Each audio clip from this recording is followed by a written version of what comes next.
So power series has this form. It's another way of looking at a function. We can get the same values of the function if we're able to. We can approximate the values using a power series and many partial sums. So this is a power series. We should be able to take this function f and we could turn it into a power series. And that would be the sum from n equals 0 to infinity of a sub n times x minus c to the nth.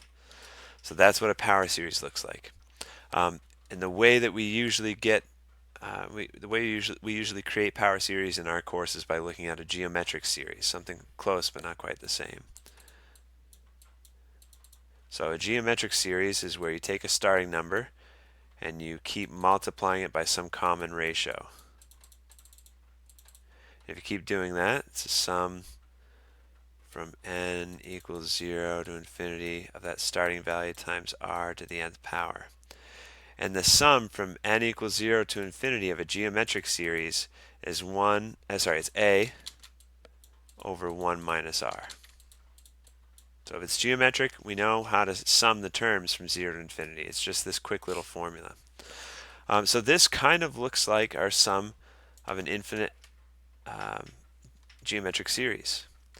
We need to know what r is, so we can't have a 6 here. We have to have a 1 here. Okay, so just a little bit of algebra will help us get that. I can factor out a 6 from everything in the denominator. We just have to put a 6 here. So that's 5, 6 for a. We've got our 1 where it's supposed to be. And now we have r is x to the third over 6. So we can rewrite this function as a geometric series.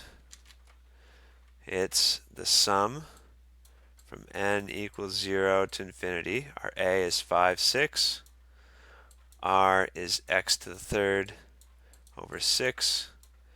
And then we have n as a power on top. So you could say that, well, that'd have to be 3n over 6. So I think that might be the easiest way of writing it.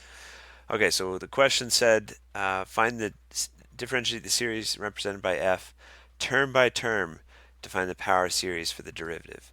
So if we're going to go term by term, then plug in n equals 0 and see what you get, 5, 6. Plug in n equals 1, see what you get. You get 5, 6 times x to the third. So we got 5x to the third over 6 squared. Then plug in n equals 2. So that's going to be 5 times x to the 6 over, we got 6 squared to the second power, so that's 6 to the fourth. Let me just double check that. So if you plug in 2, oh, this one, sorry, no, that's if you plug in 1. Okay, I think we're good. If you plug in 2, this should be x 6 to the third. I noticed there wasn't a linear pattern here, 1, 2, 4. So that's 6 squared times 6, that should make 6 to the third on bottom. And then if we plug in n equals 3, it's x to the ninth. And then we've got 6 to the third times another 6, that makes 6 to the fourth here. Okay, so there's the partial sums. And we can differentiate term by term like they suggested. So the derivative of this term with respect to x is 0.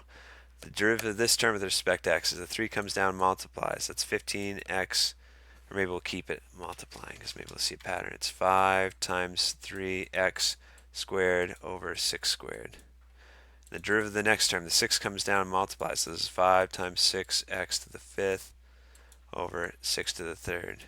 And the derivative of the next term is 5 times 9x to the eighth over 6 to the fourth. And now we need to see if we can rewrite this as a sum.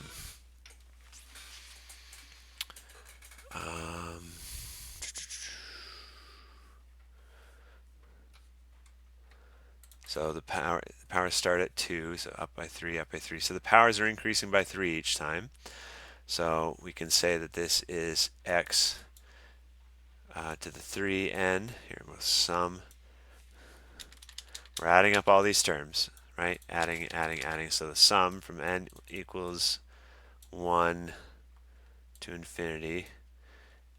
For the x powers, it's multiplying by 3 each time. but we need to start at x equals 2. So if you plug in 1, 3 times 1 is 3.